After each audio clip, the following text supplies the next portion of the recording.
Hello, and in this video we're going to look at trigonometry. Now, as always, we're going to start with the key points, and there's quite a few key points in this one, but we will go through them nice and quickly. So, first of all, we've got some here to do with labelling, so some bullet points here when you have a right angle triangle. And when you have a right angle triangle, it should be old news for you that the edge that's opposite the right angle is the hypotenuse. And then when we're using trigonometry, it's important that we're focused on one particular angle, so either this angle or this angle, and whichever angle we're thinking about, we have a length which is opposite that angle and a length which is next to it. And the one that's next to it is called adjacent. Adjacent means next to.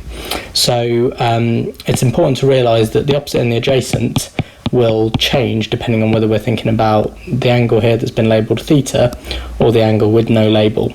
And if we were thinking about this other angle, then this would become the opposite and this would become the adjacent.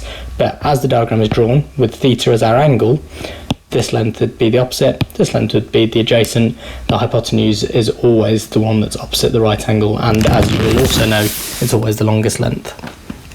Okay, and then in a right angle triangle, we have three particular ratios which are quite important.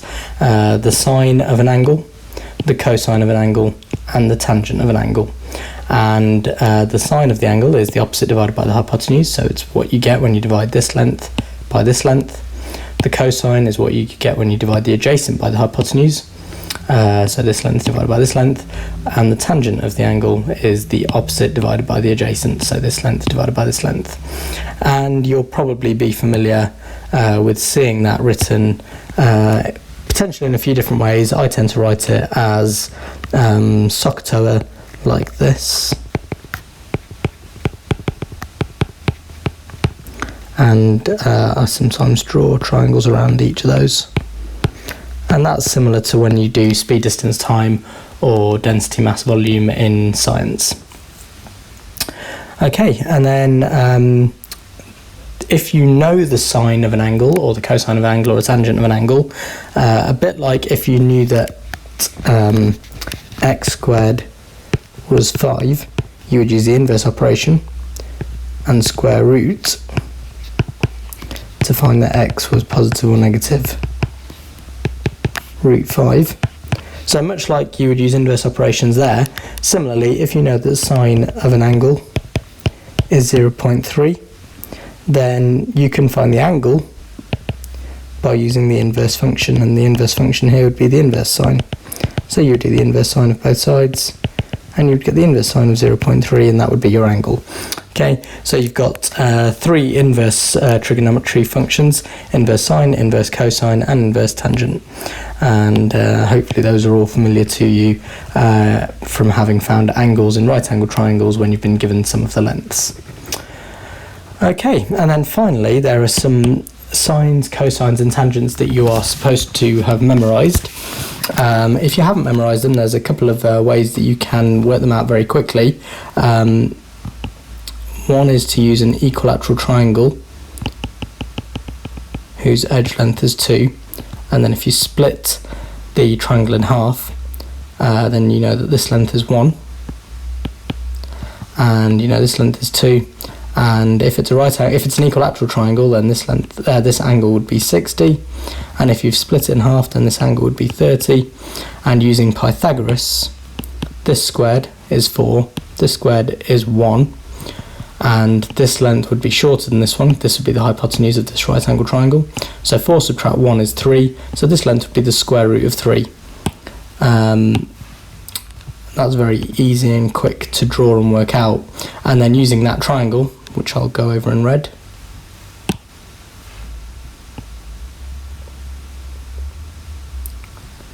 because you know all three lengths, you can work out the sine and the cosine of 30 and 60 using that triangle.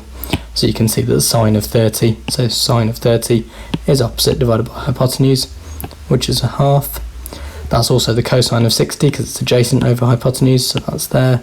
You can do the same with the other 30, 60 values, so these three and these three, you can get all of those from this triangle. And similarly for 45, you can use this triangle here. You know that if it's 45 degrees, that it must be an isosceles triangle. This one would also be 45, and we've got a right angle there, which means that if I just say that we've got lengths 1 and 1, you could use 10 and 10 or 3 and 3, it doesn't matter, but 1 and 1 is the simplest because it means that you don't have to do any simplifying later. Using Pythagoras again, 1 squared is 1, 1 squared is 1, 1 add 1 is 2, which makes this length the square root of 2. And now using those three lengths, I can get the sine, cos and tan of 45 using that triangle. So sine of 45 would be 1 divided by root 2. You'll see it's expressed slightly differently there. That's because they've rationalised the denominator. So this is the same as 1 over root 2, but it's been written in the form where the denominator has been rationalised. So you can use this green triangle to work out these values.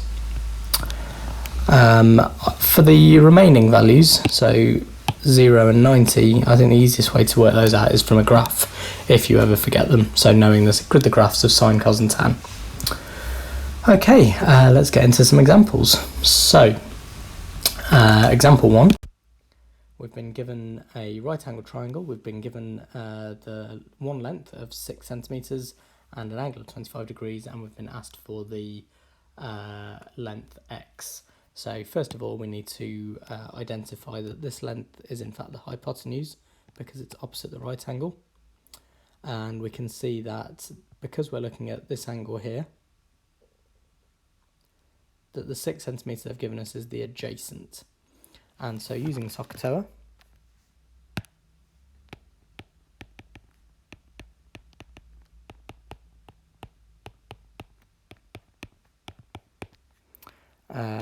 first of all, I'm identifying the one that has A and H in it, so not this, this one here. I want to find x, and x is the hypotenuse, so I'm looking for this value here, and the hypotenuse x is the adjacent divided by the cosine of the angle. This adjacent is 6, so we're going to do 6 divided by cos 25, and I'll pop that into my calculator, and it gives me 6.6202675, etc. Lots of digits.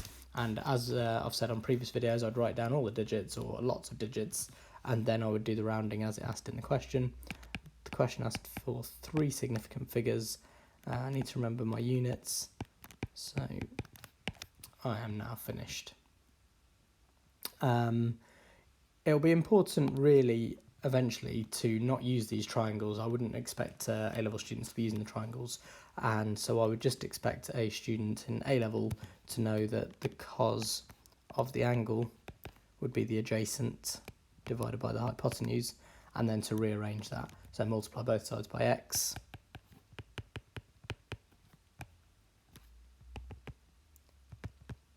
and they would get x cos 25 equals 6. Divide both sides by cos 25,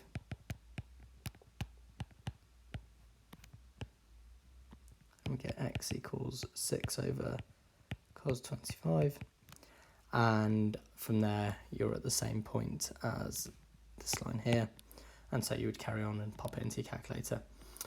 Okay, on to example 2. So this time we've been asked for the angle x, and again I'll identify that the length opposite x is the opposite, the length next to x is the adjacent. They haven't given me the hypotenuse's length here, and they haven't asked me to find it, so I'm not going to label that one.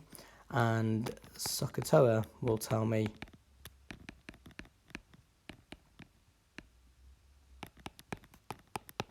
that I need this one here, and so tan x is the opposite divided by the adjacent, and so to find the angle x I now need to undo tan, so I'll use inverse tan, and the inverse tan of 3 divided by 4.5 is 33.6900675, blah blah blah. And again, it was three significant figures, so 33.7 degrees to 3 sig fig. Okay, on to example 3. So this time they've asked us for the exact size of angle X, and we can see that they've given us the opposite and the adjacent, and I can remember from the previous page that means that I need the tan. So I've been given that tan of X is root 3 over 3.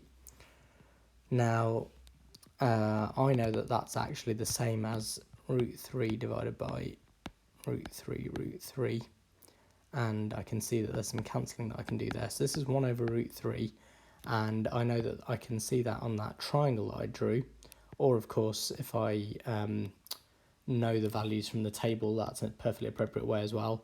So from that triangle I drew earlier, where I had this, we've got a root 3 here, and the root 3 there.